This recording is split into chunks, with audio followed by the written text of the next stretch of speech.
Voilà, merci Madame la Présidente. Chers collègues, bonjour. Madame la Ministre, le 7 janvier, Ali Khamenei déclarait que l'Iran ne reviendrait pas à ses engagements du JCPOA, à ses engagements du JCPOA qu'à la condition que les États-Unis lèvent entièrement les sanctions, ce à quoi le Président a répliqué qu'il n'en était pas question tant que le régime iranien continue à enrichir de l'uranium.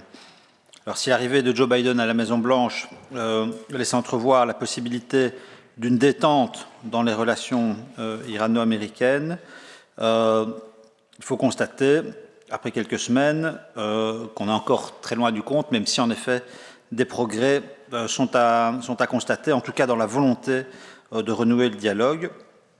Et c'est dans ce qui est toujours et encore en contexte de tension qu'est tombée le 4 février la décision du tribunal d'Anvers de condamner un diplomate iranien à 20 ans de prison, ainsi que ses 3 complices, pour des peines allant de 15 à 18 ans, pour avoir conçu et programmé un projet d'attentat qui devait avoir lieu en 2018 à Villepinte, en région parisienne.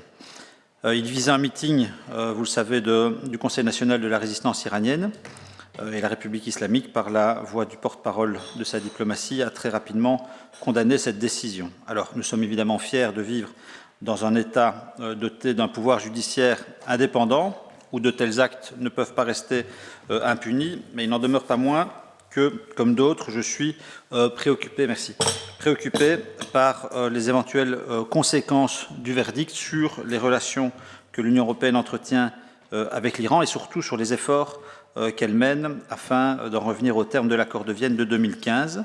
Et en outre, nous sommes évidemment inquiets des effets potentiels sur le sort de M. Jalali, dont nous avons déjà longuement débattu ici en commission et dont l'exécution est toujours pour le moment suspendue. Alors j'en viens à mes questions.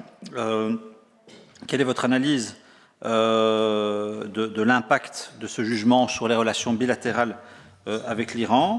Devons-nous nous attendre à ce que cela engendre des difficultés supplémentaires dans les discussions en cours au niveau européen avec ce pays? Avez-vous pu aborder ce point avec le haut représentant de l'Union européenne pour les affaires étrangères et la politique de sécurité? Et par ailleurs, c'est l'occasion d'en reparler, quelles sont les indications dont vous disposez, les informations dont vous disposez quant à la situation actuelle de M.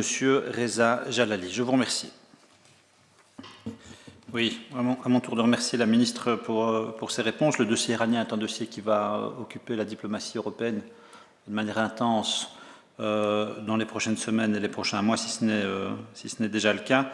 Alors évidemment, l'Iran est un pays compliqué qui pose toute une série de problèmes dans une région qui elle-même est extrêmement complexe. Je crois qu'on doit rester très attentif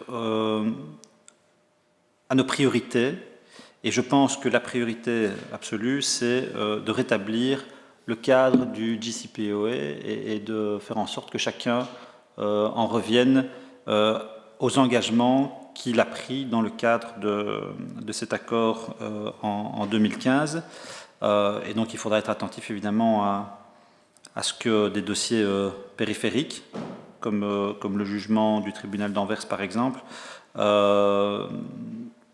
perturbe le moins possible la marche vers cet objectif, parce que je suis intimement persuadé que cet accord est de nature à, alors je ne vais pas dire stabiliser la région, c'est trop ambitieux, mais en tout cas rétablir une série d'équilibres propices à une forme de pacification dans une zone qui est, encore une fois, extrêmement complexe. Voilà, je vous remercie.